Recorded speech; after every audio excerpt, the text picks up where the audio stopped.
श्रीमान् वेङ्कटनाथार्यः कवितार्किककेसरी वेदान्ताचार्यवर्यो मे सन्निधत्तां सदा हृदि ज्ञानानन्दमयं देवं निर्मलस्फटिकाकृतिम् आधारं सर्वविद्यानां हयग्रीवमुपास्महे। ततस्तेनैव शोकेन गृध्रं दग्ध्वा जटायुषं मार्गमाणो वने सीता राक्षसं सन्ददर्शः कबन्धं नामरूपेण विकृतं घोरदर्शनम्। ततः तेन एव शोकेन गृध्रं दग्ध्वा जटायुषं मार्गमाणः वने सीता राक्षसं सन्ददर्शः कबन्धं नाम रूपेण विकृतं घोरदर्शनम्।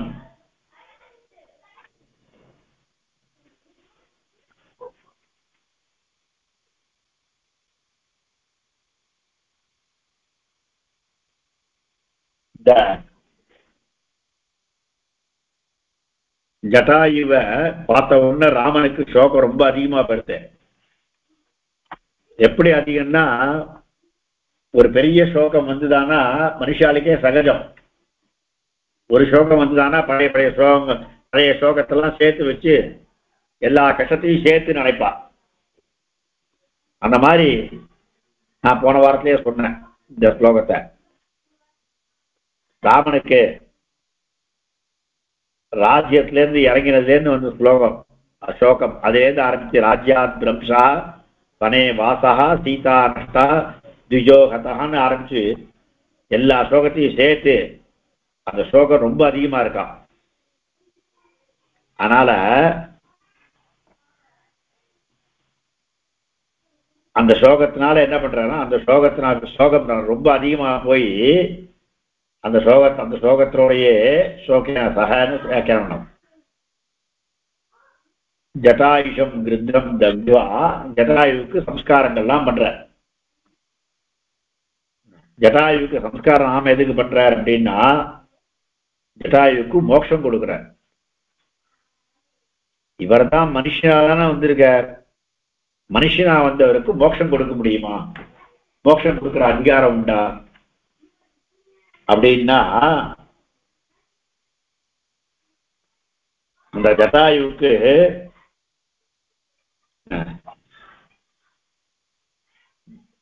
எந்த விதமான சம்ஸ்காரம் பிராமணாளுக்கு பண்ணுவாரோ அந்த மாதிரி சம்ஸ்காரம் பண்றாருன்னு. யத் பிரேதஸ்ய மர்த்தஸ்ய கதையந்தி த்விஜாதயா தத் சொர்க்ககமனம் தஸ்ய கிப்ரம் ராமோ ஜஜாபஹ அப்படின்னு ராமாயணத்திலே இருக்கு, ஸ்ரீமத் ராமாயணத்திலே இருக்கு. அந்த மாதிரி மந்திரங்கள்லாம் ஜபிச்சு பிரேதஸ்ய மர்த்தஸ்ய இங்கேருந்து போன ஒரு மனுஷனுக்கு, விஜாதிகளுக்கு, பிராமணாளுக்கு இறந்த பிறகு என்னென்ன எதெல்லாம் சொல்லி, எந்த மந்திரங்கள்லாம் சொல்லி அவளுக்கு மோட்சத்தை அனுப்ப வேண்டிய அந்த மந்திரங்கள்லாம் சொல்லுவாளோ அதெல்லாம் ராமன் ஜபித்தார். அப்படி அது மாத்திரம் இல்ல, மயாத்தும் சமனுஜாதா கட்சலோகான் அனுத்தமான் அப்படிங்கிறார். நான் உனக்கு ஆக்ஞை பண்றேன், நான் உனக்கு கட்டளையிடுறேன். சமயக்கு அனுஜாதா, என்னுடைய அனுஜையினால நீ உத்தமமான லோகங்களுக்கு செல்ல வேண்டும். லட்சலோகான் அனுத்தமான். அது மாத்திரம் இல்ல, அங்கே திரும்பி வராத ஒரு லோகத்துக்கு போ அப்படிங்கிற. திரும்பி வராத லோகம்னா எது லோகம் அப்படின்னா மோட்சத்துக்கு தான். மோட்சம் போனாதான் திரும்பி வர முடியாது. பாக்கி பிரம்மலோகம் வரைக்கும் போனா கூட திரும்பி வந்துடணும்னு கீதையிலேயே இருக்கு. ஆ பிரம்ம பவனான் லோகாக புனராவர்த்தின அர்ஜுன. பெருமாளை போய் சேர்ந்துட்டோமானாலும் நமக்கு திரும்பி வர முடியாது. வர வேண்டிய அவசியமும் இல்லை. அதனால அபராவர்த்தினாம் யாசலோகாக முன்னாடி ராமன் சொல்றது திரும்பி வராத லோகம் அப்படின்னா சாதாரண வீர சுகம்.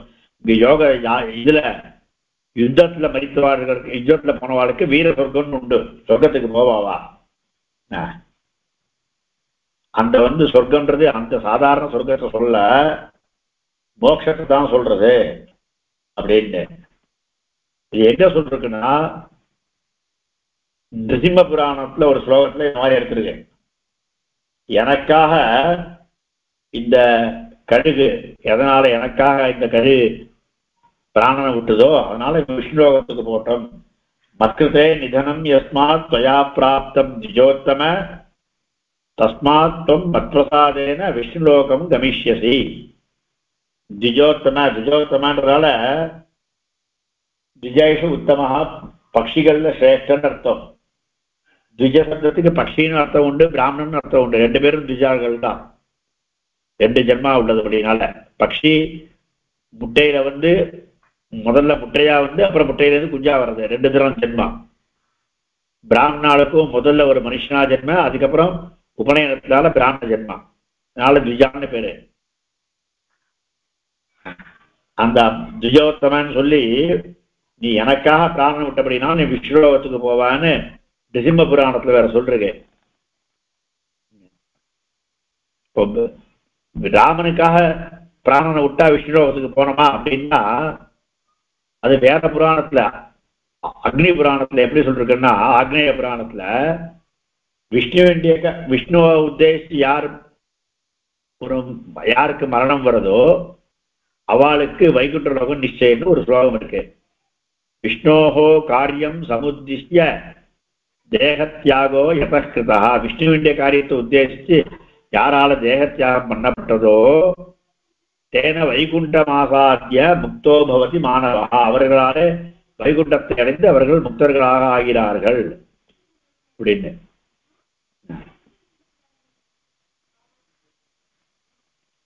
இது எப்படி பெருமாள் காரியத்துக்காக போயிட்டான்னா பரசமர்ப்பணம்லாம் பண்ணிக்க வேணாமா அப்படின்னா அதுக்கு ஒரு பதில் சொல்றதுக்கு இதுல பாரதத்துல பிராணான் தியஜதி யோ மர்த்தியா மாம் பிரபன்னோபி மத்கிருதே. பிரபன்னனா இருந்தாலும் மத்கிருதே யஹா பிராணான் தியஜதி எனக்காக பிராணம் விடுறவர் ரெண்டு பேருமே பாலசூரிய பிரகாசேன பிரஜேத் யானேன மத்கிருஹம். பாலசூரிய பிரகாசமான அந்த மாதிரி சக்கச்சவேன்னு சூரியன் போல உள்ள ஒரு யானத்தினால அவ மத்கிருஹத்துக்கு போவா, என்னுடைய வீட்டை அடைவார்கள் அப்படின்னு. எதுக்கு இது சொல்றோம்னா ஜட்டாயுவுக்கு மோட்சம் கொடுத்தார ராமனுக்கு மோட்சம் கொடுக்குற அதிகாரம் உண்டா அப்படின்றதுக்கு தான் முதல் கேள்வி. முதல் பதில் ராமன் மனுஷனா இருந்தா கூட மோட்சம் அவருக்கு கொடுக்க ஏன்னா பெருமாளான அப்படின்னால மனுஷனா அவதரிச்சு இருந்தா கூட அது கொடுத்தது மோட்சம் தான். ராமாயணத்துல மோட்சம்னு பதம் இல்லை, அபுராவர்த்தி தானே இருக்கு, திரும்பி வராத படம் தானே இருக்கு, மோட்சம்னு இல்லையே அப்படின்னா அதுக்கு நரசிம்ம புராணத்தை எடுத்து காமிச்சா வியாக்கியானத்துல. மோட்சம் சொல்றது வைகுண்டத்துக்கு போறான்னு சொல்றதுன்னு. ராமனுக்காக போனான்னா ராமனுக்காக யுத்தம் பண்ணி மரிச்சானா மோட்சத்துக்கு போவான்னு பிரபத்தியெல்லாம் வேணாமா அப்படின்னா அப்படி அர்த்தம் இல்லை. அந்த பெருமாளை பகவத் காரணமாக மரித்தவர்களுக்கு மோட்சம் நிச்சயம்னு அங்க இதுல சொல்லிருக்கு, ஆக்னி புராணத்துல சொல்லிருக்கு. அது மாதிரி எனக்காக யார் மதிக்கிறாளோ அவளுக்கு மோட்சம்னு இதுல வேற சொல்லிருக்கு மகாபாரதத்துல. அதனால இவன் மோட்சத்துக்கு தான் போனா ஜட்டாயு. இது மோட்சத்துக்கு தான் போனான்றது எப்படின்னா மயாத்தம் சவனஜாதா கச்சரோகான் அனுத்தமான். அனுத்தமன்னா உத்தமம் இல்லாதுன்னு அர்த்தம் இல்லை, இதை காட்டிலும் எது உத்தமம் இல்லையோ அது அப்படின்னு சொல்லணும். ந வித்யதே உத்தமம் யஸ்மாது தது அனுத்தமம் அப்படின்னு. இதுல கூட அது பேர் என்னது சகஸ்ரநாமத்துல கூட அனுத்தமகான்னு பெருமாளுக்கு ஒரு பேரு, சகஸ்ரநாமத்துல ஒரு பேரு. அனுத்தமன்னா உத்தமன் இல்லாதவன் அப்படின்னு அர்த்தம் இல்லை, இவனை காட்டிலும் உத்தமன் யாரும் இல்லையோ அப்படிப்பட்டவன். எவனுக்கு இவனை நவித்ததே உத்தமஹா யஸ்மாத், எவனை காட்டிலும் வேறொரு உத்தமன் இல்லையோ அவன் அப்படின்னு அர்த்தம் பகுதி வரணும். அது மாதிரி அனுத்தமான லோகம், இதை காட்டிலும் சிறந்ததான வேற லோகம் இல்ல, அப்படிப்பட்ட மிகவும் சிறந்ததான லோகம் அப்படின்னா அது மோட்சம்தான். அந்த மோட்சத்துக்கு தான் நீ போகணும் அப்படின்னு ராமன் சொல்றார். அதனால கிருத்தம் ஜட்டாயுஷம் தத்வா அவனுக்கு சம்ஸ்காரங்கள்லாம் பண்ற ராமன். தனக்கு அப்பாவுக்கு பண்ற சம்ஸ்காரம், அப்பாவுக்கு சம்ஸ்காரம் பண்றதுக்கு கொடுத்து வைக்கல, ராமன் காட்டுக்கு வந்துட்டார். அதனால அப்பாவுடைய சுகுர்த்தான ஜட்டாயுவுக்கு அப்படிப்பட்ட சம்ஸ்காரங்கள்லாம் பண்ணி அவனை மேல் லோகத்துக்கு அனுப்பி வைக்கிறார், தெய்வத்துக்கு அனுப்பி வைக்கிறார். இதுல ததஹா தேனைவ சோகேன, ததஹா அப்படின்னா அதற்கு பிறகுன்னு அர்த்தம் சொல்லலாம் சாதாரணமா. அப்புறம் சோகேன தத்வா அப்படின்னா சோகத்தினால எரிக்க முடியுமாண்ணா? அக்னினால தானே எரிக்கணும், அங்கேயும் அக்னினால எரிச்சான்னு தானே இருக்கு. அதனால கோவிந்தராஜ் என்ற வியாக்கியானத்தை என்ன பண்ணிருக்காருன்னா, சோகேன ததஹா, சோகத்தினாலே, ததஹான வியாப்தஹா சோகத்தினாலே சூழப்பட்டவனாய், சோகத்துக்கு மேல சோகம். அதான் ராமாயணத்திலே ஸ்ரீமத் ராமாயணத்திலே காமிச்சது. முதல்ல ராஜ்யத்தை விட்டு போன்னு சொன்னது, ராஜ்யம் இல்லைன்னு சொன்னது, காட்டுக்கு போன்னு சொன்னது, காட்டிலேருந்து சீதை போனது, அதுக்கப்புறம் ஜடாயும் போயிட்டார். இவை சோகத்து மேல சோகம் சூழ்ந்துட்டே இருக்கா.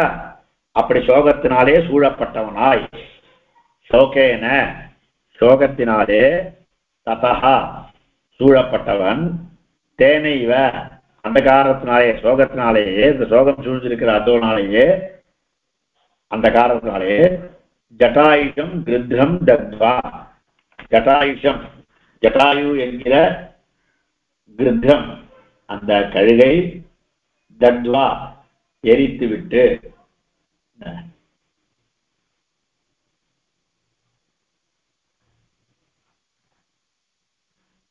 தேனைவ சோகேன எந்த சோகம் அப்படின்னா, இந்த ஜட்டாயு சீதா வியோகத்தை காட்டிலும் ஜட்டாயு மரணத்துல சோகம் அதிகமா பெருமாளுக்கு. அதனால தேனைவ சோகேன இந்த ஜட்டாயு மரணம் என்கிற சோகத்தினாலேயே அப்படின்னு அதுக்கோசம் தேனைவன் பதம். அதனால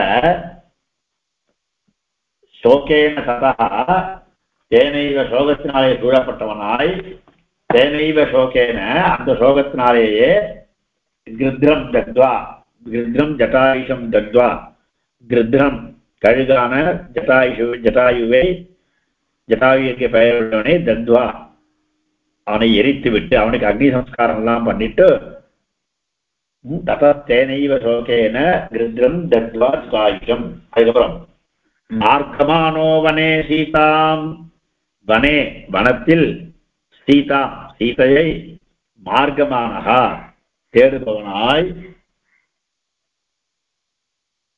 ராட்சசம் சந்ததர்ஷக ராட்சசனை சந்ததர்ஷ பார்த்தான். எப்படிப்பட்ட ராட்சசன? கபந்தம் நாம, கபந்தம் என்ற பெயருடைய ராட்சசனை. அவன் எப்படி இருக்கான்? ரூபேன விகிருதம், ரூபத்தினாலே அவனுக்கு இந்த சொரூபம் இருக்க, அவன் பார்க்கறதுக்கு எப்படி இருக்கான்னா அவனுடைய ஆகாரம் இருக்கு ரொம்ப விகாரமா இருக்கு. ஏன் அப்படி விகாரமா இருக்கு அப்படின்னா, அவன் முன்னாடி சாதாரணமா தான் எல்லாரும் போலதான் இருந்தான். தனுன்னு பேர் அவனுக்கு. அவன் இந்திரனுடைய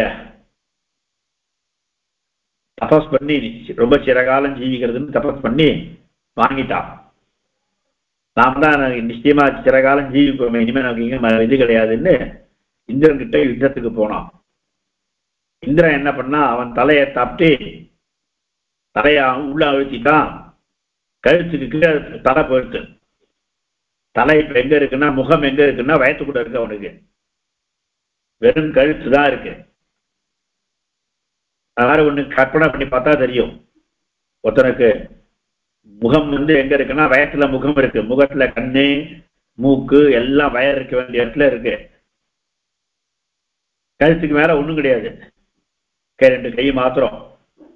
இந்த மாதிரி பண்ணா நீ இன்னும் நான் சில காலம் ஜீவிச்சாகணுமே, எனக்கு பிரம்மா வரம் இருக்க, இந்த மாதிரி பண்ண எனக்கு எப்படி ஆகாரம் வருது, நான் எப்படி ஜீவிப்பேன்னு அவன் கேட்ட போது சரி அப்படின்னு பெருசா கையை கொடுத்துட்டான். 2 கையையும் கொடுத்துட்டான்.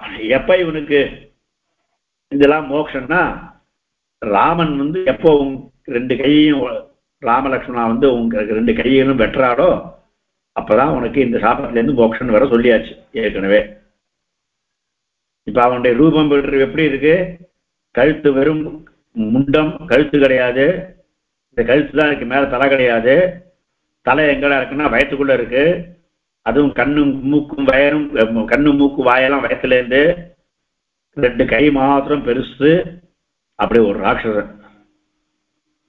அதனாலதான் விகிருதம், ரூபேன விகிருதம், ரூபத்தினாலே விகாரமாகவும் அதனாலேயே கோர தரிசனம் பார்க்கறதுக்கு பயங்கரமா இருக்கிறவன்.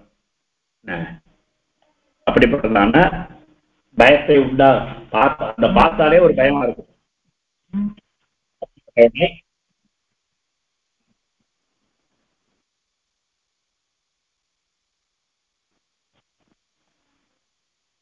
இப்போ அண்ணன் சொல்றேன்னு சொல்லுங்க.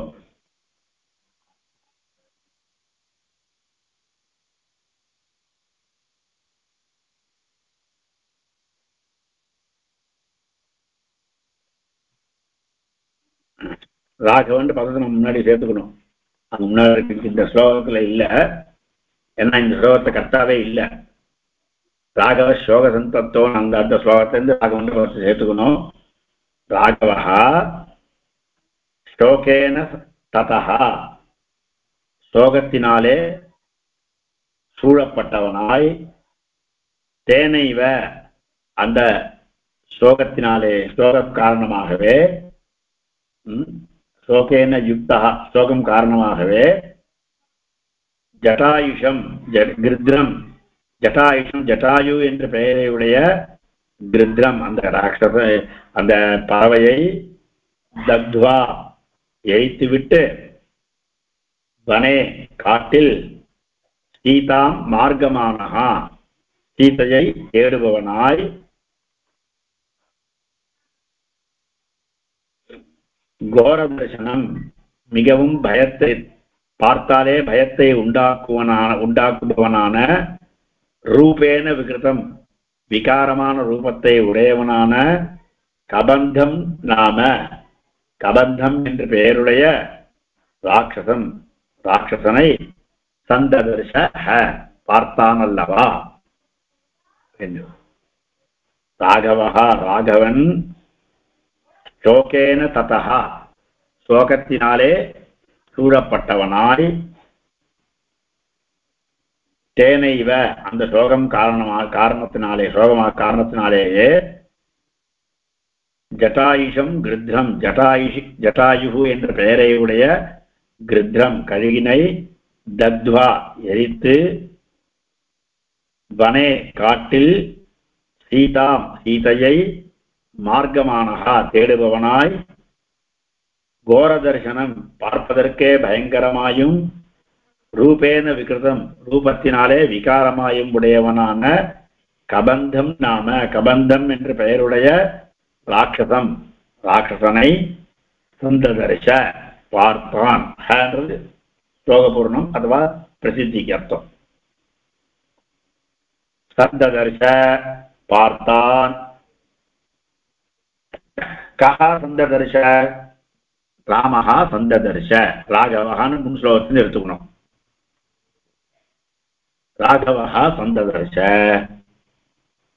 ராகவஹா கம் சந்ததரிச, யாரை பார்த்தான்?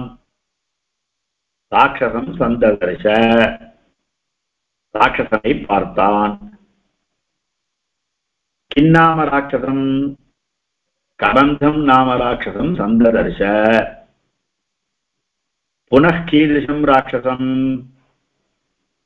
கோரதர்சனம் ராட்சசம் சந்ததர்ஷ. புனः கீதृशं ரூபேன விகிருதம் ராட்சசம் சந்ததர்ஷ. விகிருதம் சந்ததர்ஷ கேன விகிருதம் ரூபேன விகிருதம் அப்படின்னு சொல்லலாம். கிங் கிருத்வா கீதர்ஷः ராமः சந்ததர்ஷ மார்கமானः ராமः சந்ததர்ஷ காம் மார்கமானः ராமः சந்ததர்ஷ சீதாம் மார்கமானः ராமः சந்ததர்ஷ कुत्र मार्गमानः रामः सन्ददर्श वने मार्गमानः रामः सन्ददर्श किं कृत्वा रामः सन्ददर्श दग्ध्वा रामः सन्ददर्श कं दग्ध्वा गृद्धं दग्ध्वा कीदृशं गृद्धं किन्नामकं गृद्धं जटायुषं गृद्धं दग्ध्वा केन दग्ध्वा केन हेतुना दग्ध्वा शोकेन हेतुना दग्ध्वा शोकः कीदृशः रामः ततः व्याप्तः केन व्याप्तः शोकेन व्याप्तः शोकेन ततः राघवः जटायुषं गृध्रं दग्ध्वा वने सीतां मार्गमानः घोरदर्शनं रूपेण विकृतं कबन्धं नाम राक्षसं सन्ददर्श. இதுல ததஹ தேன ததஸ்தேன அப்படின்னு விசர்க சந்தி. தேனைவ தேன ஏவ தேனைவ விருத்தி சந்தி. மார்கமானஹ வனே மார்கமானோ வனே புனः விசர்க சந்தி. கோரதர்சனம் இது சமாசத்துல கோரம் தரிசனம் எஸ்ய எவனுடைய தரிசனமானது கோரம் எவனை பார்த்தலாலே பார்ப்பது மிகவும் பயங்கரமாக இருக்கிறதோ அப்படிப்பட்ட கோர தரிசனம்.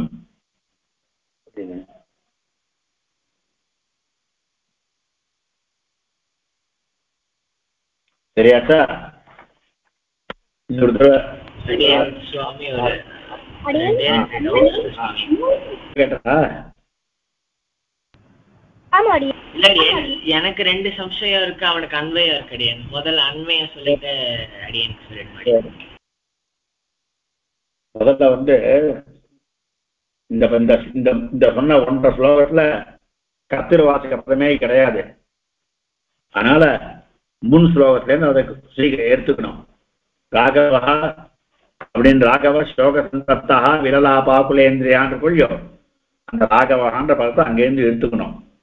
ராகவா ஸ்லோகேன ததா சோகத்தினாலே சூழப்பட்டவனாய் தேனைவ அந்த சோகம் காரணமாகவே அந்த தேனது திருதியா ஹேத்வர்த்தத்துல திருதியா தேனைவ தேன சோகேன ஏவ அந்த சோகத்தின் காரணமாகவே ஜட்டாயுஷம் கிருத்ரம் தக்த்வா ஜட்டாயு என்று பெயரை உடைய கிருத்தனை கழுகை தக்த்வா சம்ஸ்கரித்து விட்டு அவனை எரித்து விட்டு வனே சீதாம் மார்க்கமானஹா வனே காட்டில் சீதாம் சீதையை மார்க்கமானஹா தேடுபவனாய் கோர தரிசனம் பார்ப்பதற்கே பயங்கரமாயிருக்கின்ற கோரம் தரிசனம் எஸ்ய சஹா கோர தரிசனஹா தம் கோர தரிசனம் பார்ப்பதற்கு மிகவும் பயங்கரமாக இருக்கின்றனவும் ரூபேன விகிருதம் ரூபத்தினாலே உருவத்தினாலே விகிருதம் மாற்றத்தை உடையவனும். உருவத்தினால மாற்றம்னா என்னன்னா நமக்கெல்லாம் கழுத்துக்கு மேல தலை இருக்கும், அவனுக்கு தலை வயத்துக்குள்ள இருக்கு, வயது இருக்க வேண்டிய இடத்துல தலையும் இருக்கு அங்கதான். அதனால கோர தரிசனம் நம்ம நினைச்சு பார்த்தாலே பயங்கரமா இருக்கும் நமக்கு. ரூபேன விகிருதம் ரூபத்தினாலே மாற்றத்தை உடையவனான கபந்தம் நாம கபந்தம் என்று பெயருடைய ராட்சசனை சந்ததர்ஷ பார்த்தான். சரியாச்சா? அன்றையும் மார்க்கமானஹனா தேடுபவன் அர்த்தமாடியேன். ஆமா, மார்க்கமானஹா அப்படின்றதுக்கு தேடுறவன் அர்த்தம். ஏன் அப்படின்னா மார்க் அப்படின்றது மிருகத்தே மிருகத்தே மார்க்னு தாத்து மிருகத்தே அப்படின்னு அதுல இருந்து தேடுறதுன்னு அர்த்தம். அதனால மார்க்காது அந்த தாத்துக்கு மேல ஷானச் பிரத்யம் வச்சு தேடுபவனாய் அப்படின்னு. அடியன் இப்போ அடியனுக்கு 2 கொஸ்டின் இருக்கு சுவாமி. முதல்ல இப்போ ஜட்டாயு எடுத்துட்டோம்னா அவருக்கு பிரம்மஹத்தி தோஷம் இருக்கு அடி, அதாவது லைக் ராவணனால அவர் கொல்லப்பட்டார்ல அடியன், அது ஒண்ணு. அப்போ 2வது அவர் ஒரு கழுகு, அவர் இறந்ததை தான் சாப்பிடுவார். அப்படி இருக்கும்போது அவர் மோட்சத்துக்கு ஒரு ஃபிட் ஆகாத கேட்டகரி அப்படின்னு சொல்றாளே அடியன், அப்போ எப்படி ராமர் மோட்சத்துண்டார் சொன்னீங்க? கேள்வி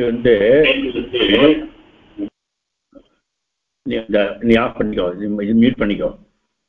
உன் கேள்வியில என்னன்னா ஜட்டாயு கழுகுக்கு மோட்சம் கிடையாது அப்படி போட்டின்னு கேட்கிறேன். முதல்ல மோட்சத்துக்கு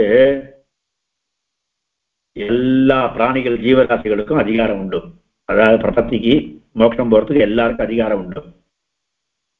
இது ஜீவராசிகள்லாம் சாப்பிட்றவர், இதர செத்ததெல்லாம் சாப்பிட்றவர் கழுகு மாம்சத்தெல்லாம் சாப்பிட்றவராச்சு அப்படின்னா அது அந்த ஒரு பிறவியில இருக்கிறபடினால மாம்சத்தெல்லாம் சாப்பிட்றாரு, அவ்வளவுதானே தவிர அதனால அவருக்கு மோட்சம் கிடையாதுன்னு சொல்ல முடியாது.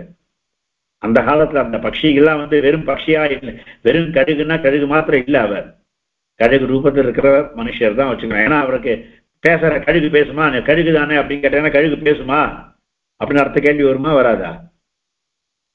கழுகு பேசுறது, கழுகு யுத்தம் பண்ண அப்புறம் ராமன்கிட்ட பேசுறது கழுகு அப்படின்னு, நான் உங்க அப்பாவுக்கு ஃப்ரெண்டுன்னு வர சொல்லிட்டு வந்து உட்காந்துருக்கார், நான் அதெல்லாம் கழுகு பேசுமா? அப்போ அதனால அவர் கழுகு ரூபத்துல இருக்கிற ஒரு व्यक्ति தான், கழுகு ரூபத்துல இருக்கிற மனுஷர் இல்ல. அவர் கழுகுன்னே சொன்னா கூட தப்பு இல்லை, அந்த காலத்துல அந்த இருக்கு.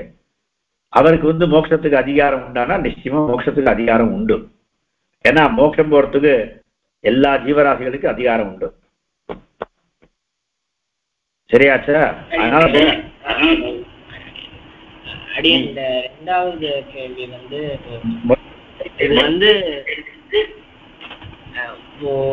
மோட்சம் எடுத்துட்டோம்னா அப்போ பிரளய காலத்துல எல்லாமே அழிஞ்சிரும் அடியன், அப்போ மோட்சத்துல இருக்க ஜீவாத்மா என்ன ஆகும் அடியன்?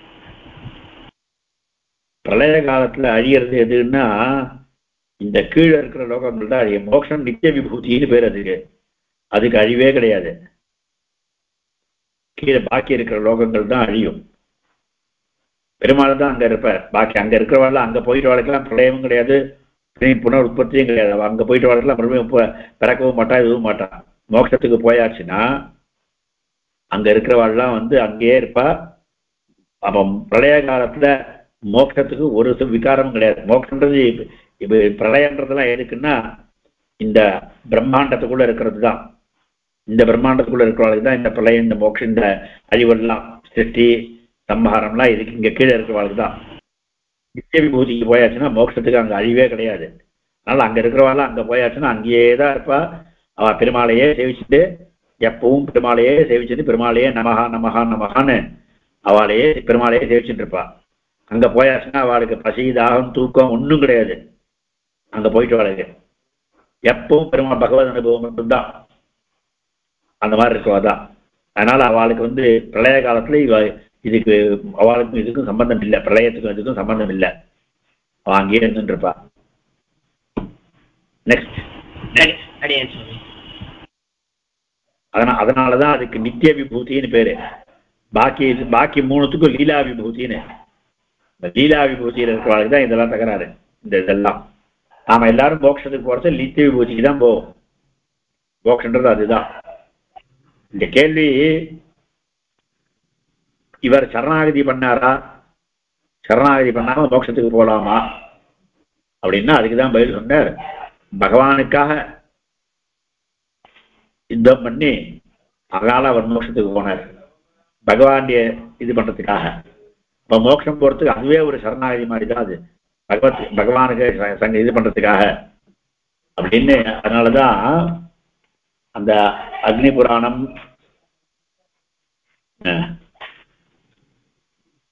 மாம் பிரபன்னோபி மத்கிருதே பிராணான் சர்வயோ மர்த்தா மாம் பிரபன்னோபி மத்கிருதே அப்படின்னு பாரதத்துல சொல்றதுக்கு அப்படின்னால மாம் பிரபன்னஹ அப்படி பிராணான்யஹ மக்கிருதே தஜதி, எனக்காக பிராணம் விடுறவனும் அவன் மோட்சத்துக்கு போவான்னு.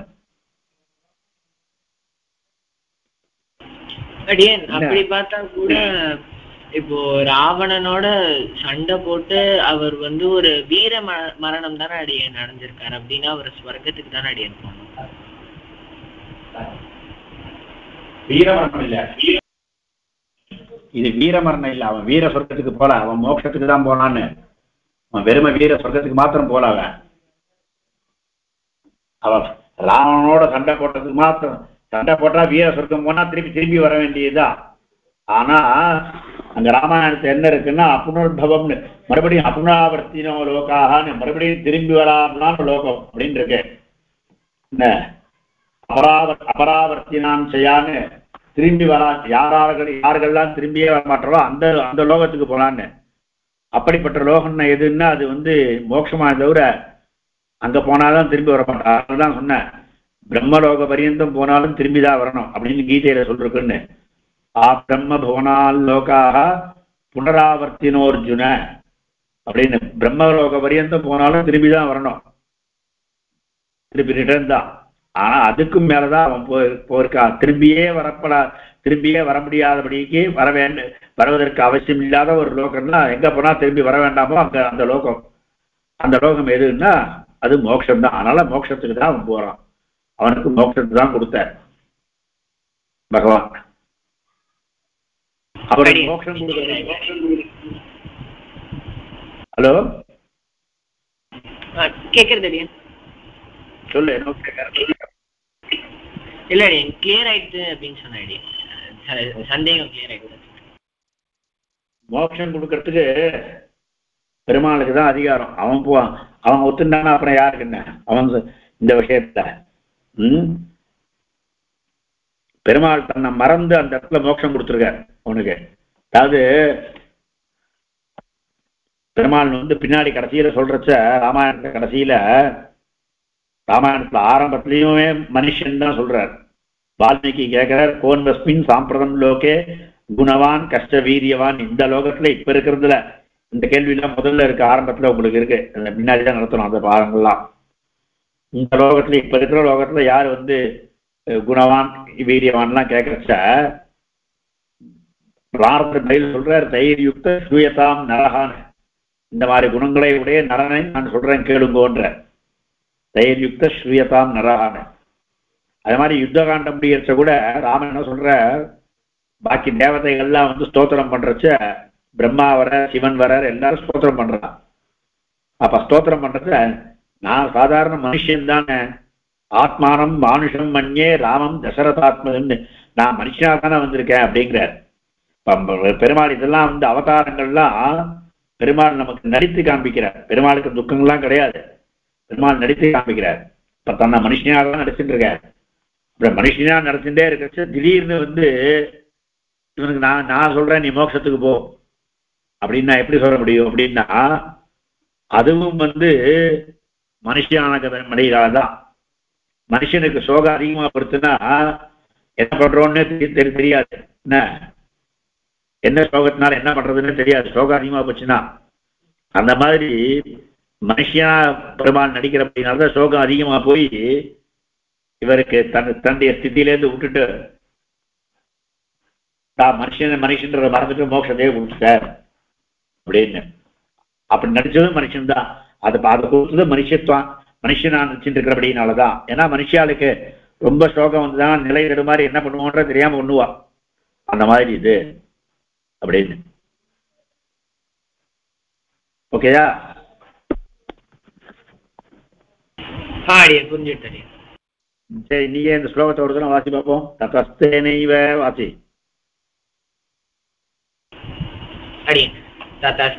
ததஸ்தேனைவ சோகேன கிருத்ரம் தக்த்வா ஜடாயுஷம் மார்கமானோ வனே சீதா ராட்சசம் சந்ததர்ஷः கபந்தம் நாம ரூபேண விக்ருதம் கோரதர்ஷனம். ஓகேயா? பப்மா கவிதார்க்கிக சிம்ஹாய கல்யாண குணசாலினே ஸ்ரீமதே வெங்கடேஷாய வேதாந்த குரவே நமஹ.